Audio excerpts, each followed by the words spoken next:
சாய் ராம் ராம் சாய் ராம் ராம் ராம். என் அன்பின் பிரியமே, இந்த வியாழனில் எனதிந்த வார்த்தைகள் உனை சேர உள்ளது. இதனை பார்த்து விட்டாலோ அல்லது இதை கேட்க நேர்ந்தாலோ முழுவதுமாக கேட்டுவிடு. உன் வாழ்க்கையை அடுத்த கட்டத்திற்கு நகர்த்தவிருக்கும் என் சக்தி வாய்ந்த வார்த்தைகளும் இவ்வியாழனில் நான் உனக்கு கொடுக்கும் சத்திய வாக்குகளும் இது. சகலமும் பெறப்போகின்றாய், சந்தோஷமாகவே கேள். சமீப நாட்களாக ஒரு சில வார்த்தைகள் உன்னை புண்படுத்தி விட்டன அல்லவா? அந்த வார்த்தைகளை மீண்டும் மீண்டும் மனதில் அசை போட்டு கொண்டு அதன் பின்னால் ஓடிக்கொண்டிருக்கின்றாய் அல்லவா? நான் அப்படியல்ல, நான் மிகவும் நல்லவள் என்பதை நிரூபித்து விட வேண்டும் என்று வைராகியம் கொண்டுள்ளாய் அல்லவா? உன் மீது போடப்பட்ட இந்த பழி வார்த்தைகளை நிச்சயம் தீர்க்க வேண்டும். உன் மீது ஏற்பட்டுள்ள கரையை துடைக்க வேண்டும் என்று முனைந்து கொண்டிருக்கின்றாய். ஏனென்றால் நீ மிகவும் மென்மையானவள் கண்மணி. உன்னால் இத்தனை கடுமையான வார்த்தைகளை தாங்கிக் கொள்ள இயலவில்லை. எல்லாவற்றிற்கும் மேலாக நான் என்னதான் அப்படி தவறு செய்துவிட்டேன்? எதற்காக இந்த வீண் பழிகள் என் மீது சுமத்தப்படுகின்றன?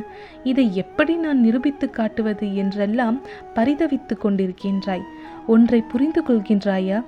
இவ்வுலகில் வாழ்பவர்கள் எல்லோருடைய உயர்வும் மேன்மையும் வீழ்ச்சியும் மாட்சியும் அவரவர்களுடைய வார்த்தைகளிலும் செயல்களிலும் தான் குடியிருக்கின்றது.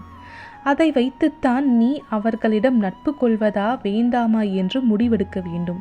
உனக்கு நம்பிக்கை துரோகம் இழைத்தவர்களை பற்றி நீ கவலைப்படாதே. இவ்வுலகில் என்றுமே நேர்மையாகவும் உண்மையாகவும் வாழ்பவர்களுக்கு தீங்கு விளைவிக்கும் வகையில் செயல்புரிபவர்களுக்கான வினை என்பது மிக பெரியது. தாமதமாயினும் அவர்கள் நிச்சயம் அதற்குரிய பலன்களை அனுபவிப்பார்கள். இது உனக்கும் பொருந்தும். எனவே தான் எதை செய்வதற்கு முன்பும் ஒரு முறைக்கு பல முறை யோசித்து செயல்படு என்று சொல்லிக்கொண்டே இருக்கின்றேன். ஆம் கண்மணி, எதை கொட்டினாலும் அள்ளிவிடலாம்.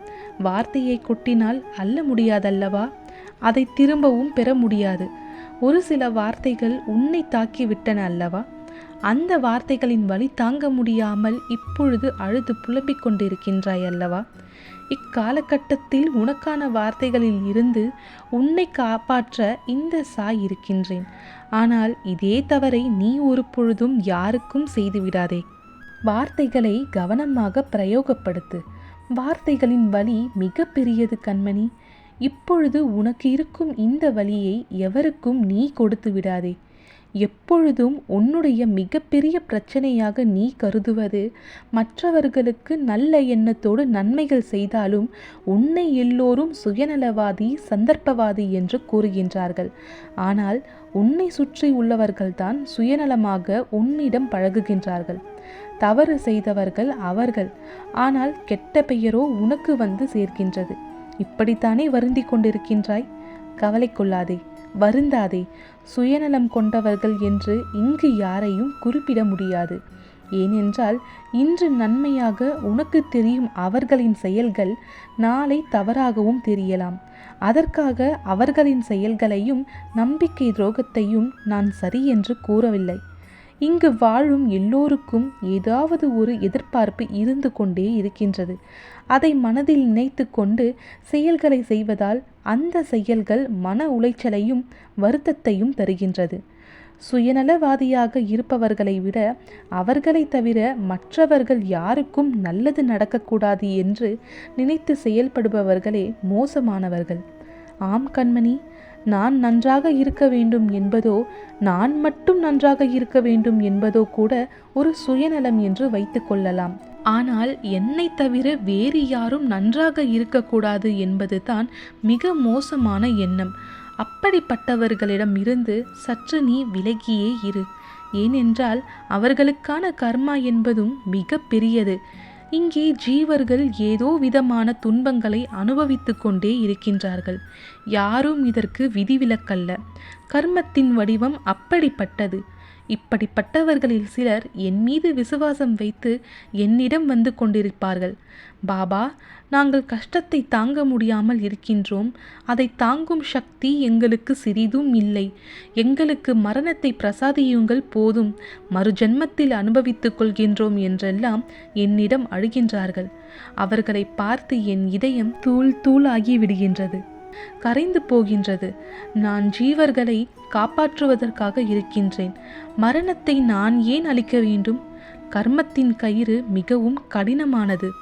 அதற்கு பாரபட்சம் கிடையாது.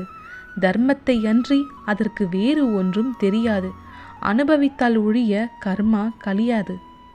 கர்மத்தை கூட்டி வைத்துக் கொள்வதும் நாமே, புலம்பி அழுவதும் நாமே. இப்படிப்பட்ட கர்ம வினைகள் தொடராமல் இருக்க வேண்டும் என்றால் இந்த வாழ்க்கை போதும் என்று முடிவெடுப்பது தவறான செயல். அதற்கு பதிலாக வாழும் காலம் வரை என்னுடன் துணையிருங்கள் பாபா என்று என்னிடம் சரணாகதி அடைவதொன்றே சரியான வழி. இதோ இப்பொழுது நீ செய்து கொண்டிருக்கின்றாயே, இதுதான் சரி. எப்பொழுதும் எல்லாவற்றையும் என்னிடம் ஒப்படைத்து விடு. உனக்கான இன்ப துன்பங்கள் எல்லாவற்றையும் என் பாதங்களில் போட்டுவிடு. உனக்கான மனபாரமும் வெகுவாக குறைய துவங்கும். உன் கர்மாக்களில் இருந்து விடுபட வேண்டும் என்றால் வேறு ஒன்றும் தேவையில்லை. இப்பொழுது நீ செய்து கொண்டிருக்கின்றாயே, உன்னையும் அறியாமல் சாயி சாயி, பாபா பாபா என்று, இது ஒன்றே போதும். இதுவே இந்த சாயின் நாமஸ்மரணை. இந்த நாமஸ்மரணையை தினமும் நீ சொல்லிக்கொண்டே இருக்கும்போது உன்னுடைய கர்மா அதன் சுபாவத்தை இழக்கின்றது. உன் மீதான துன்பங்கள் தாமரை இலையின் மீது நீர் திவலையை போன்று வழி விளக்கின்றது.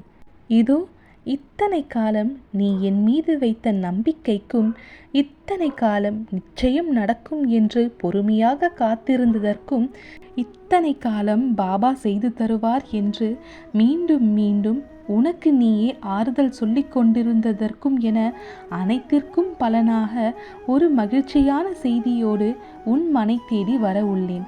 மனநிறைவோடு உன் இரு கரங்களையும் ஏந்தி மகிழ்ச்சியாகவே பெற்றுக்கொள்ளப் போகின்றாய்.